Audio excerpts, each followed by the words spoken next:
Now, the next question, this one comes in, I think, Lee, I think you sent me this one, or maybe Lynn. So this question is, how do you help leaders overcome their fear of being judged?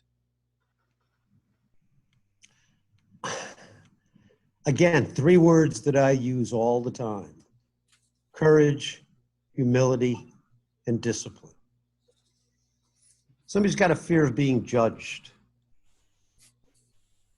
I can speak from, 35 years in this business. The epiphany for most people is that people already see these foibles that they have. So nothing's really being discovered in a 360 that other people haven't already seen. Now, another approach is when somebody says, well, I'm uncomfortable doing that.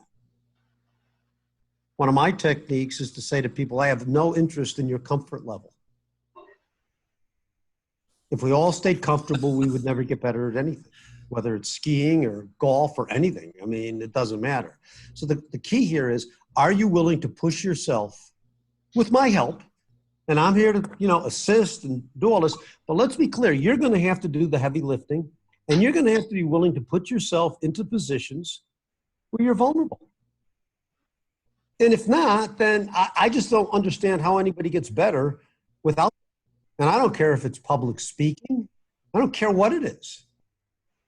And so if this, our process, 2 words I use, it's simple, it's not easy. Got it. Okay. There's nothing about this process that's intellectually challenging to understand. Okay. So Chris, my key takeaway is that you say to the leader, look, part of this process is doing things outside of your comfort zone, and it's not going to be easy, and you're judge, and we just move on. So now, I think a technique always is, if you make a statement like that, ask if they agree. So let me be clear. Over the next, there's going to be a number of things to push you to a place where you may be uncomfortable. You may have some fear of doing it. And I would say nobody gets any better unless they're willing to push themselves to those places. Are you willing to do that?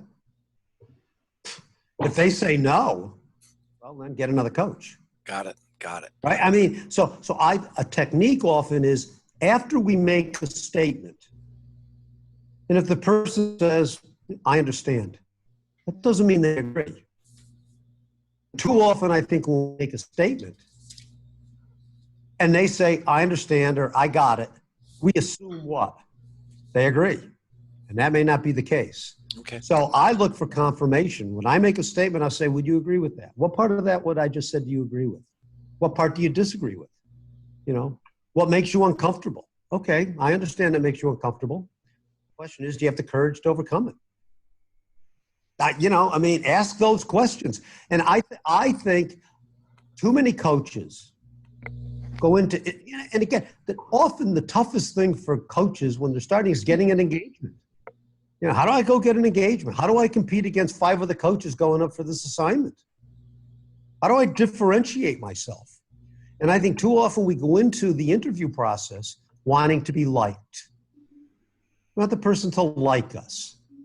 HR sets it up to see, well, is there a chemistry between you?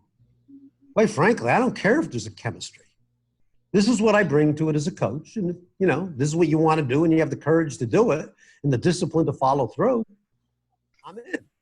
If not, no harm, no foul. Pick somebody else you can just chat with. Got it. So, again, I'm pretty blunt. And, all of us, and I'm teaching this class here, and I've had people say, I just couldn't do that. I said, well, you're going to have to figure out how you do it in the context of your own personality if you want. Got it. Telling you techniques that other people have used. All right, thank you. But the last thing you want is to not to be clear up front.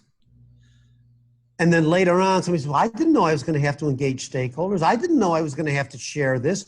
That's when you get the pushback. So make sure you're clear up front. Got it. So Chris, you told me at one of the trainings I attending, and 80%, 85% of the success is what you do in the very initial stage. And it's setting it all up and getting real clarity, getting real buy-in. And that's the most important part of it. Now, Well, here's that's a Peter Drucker, an Edward Deming quote. Put 85% of your effort in the first 15% of the process. Get off to a good, fast, great. smart start, and the rest will flow.